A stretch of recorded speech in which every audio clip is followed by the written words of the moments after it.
I want to introduce to you a gentleman who's flown here from Boston, who you just saw in the film. Todd, would you please come up? This is Todd Wetzel. He just has a few words to say to you.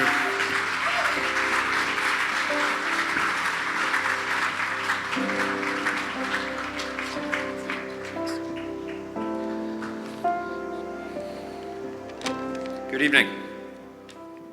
I'd like to put our hands together for Terry. What an awesome job.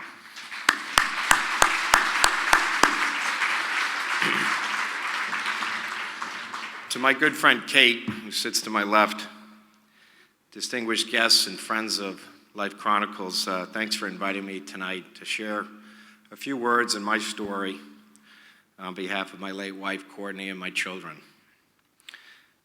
March 22nd, 2014 was the day my wife passed away at the age of 41. She had been diagnosed on January 23rd, 2007, at the young age of 36. She had a series of malignant, inoperable brain tumors. It wasn't if, it was when, and how much time. 8 months later, I've known her for most of my life, but 8 months later, I asked her out on our first date. And she said to me, "Why on earth would you like to date someone that's going to die?" And I looked at her relatively quickly and said, "Perhaps something you might know something I don't know. But I think that we're all going to die." To Terry's point, it's not if, it's when, and under what circumstances. So I extended my hand to her and I asked her to get on my train and go for a ride until whenever that date in the future presented itself, and I promised her I would take care of her. We had something in common. In 1987, she was 16 and her father was 45, and he died of pancreatic cancer. 2 years later, my father died at the age of 52.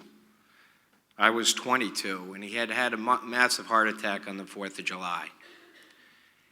I share that with you because at a young age, I learned very early on, as did Courtney, on the importance of loss. As Terry said and Kate have said, no one really wants to talk about loss generally until they have to, if at all.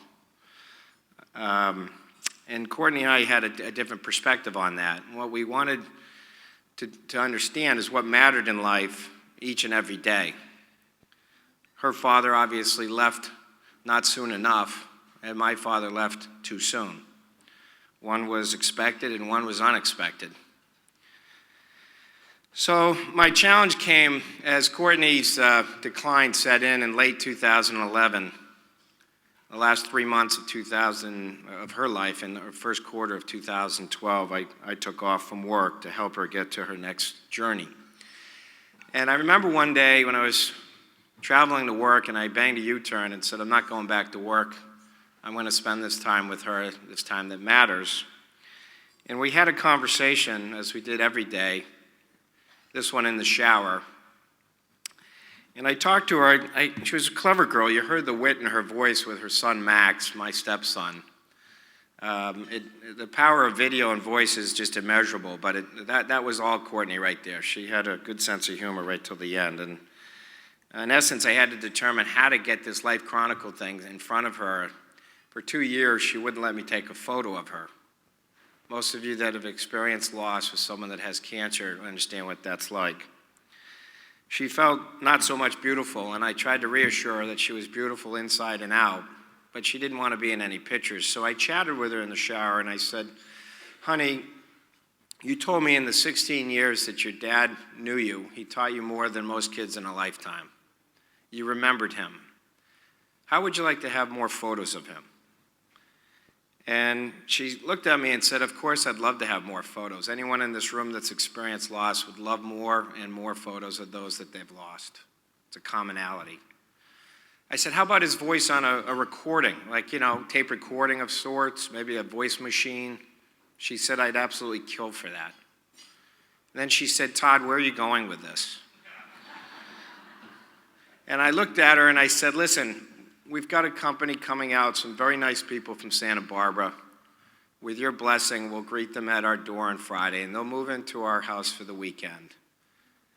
And this isn't really a choice of yours at the end of the day, because your daughter Emma is not going to remember you at all. And you have to stop thinking about yourself and how you don't want to look on a camera, but you have to think about a gift that you can give Emma and the rest of the kids that they can enjoy for their lifetimes after you're long gone. She was filled with a high degree of anxiety, to say the least, that Friday morning. It was February 18, 2012. Kate arrived at our house, and I'd like to just comment that the relief that that weekend brought to her on Monday morning, she thanked me profusely, and she shared with me her relief that that exercise brought her, and her regret, as I said in the video, was just that she wished she did it sooner. Not that she hadn't done it, but that she just wished that she had done it sooner. So before I wrap up with a couple of comments, I do want to thank Kate for coming to my home and making a difference in my wife's imminent departure. The peace that you gave her, Kate, is something I'll be forever grateful for, and I thank you for that from the bottom of my heart. Thank you.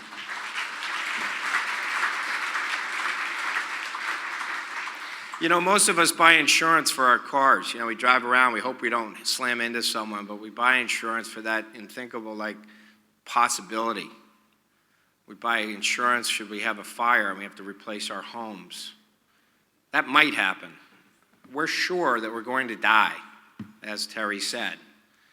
And I made a decision a couple of years ago that as healthy as I was, I didn't have a video of my father, and he was here one day and gone the next.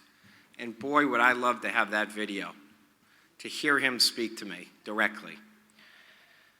So I did basically a video as a piece of insurance that sits side by side next to Courtney's, should something happen to me. I can update it whenever I want, but it doesn't have to be that you're unhealthy and about to check out that you have to do this video.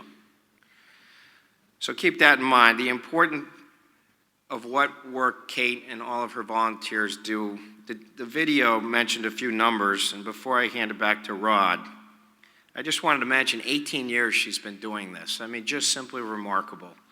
She's gone into 40 states now. I think the video might have said 29, in 400 cities. Just simply amazing. 1,400 plus people now that she's interviewed. And God bless you, Kate, for the work that you do for Life Chronicles. Thank you all for what you do. As the evening goes on, for those that are being honored, I congratulate you. For those of you that are then asked to consider donating money to this worthy cause, I implore you to give until it's most uncomfortable. Thank you.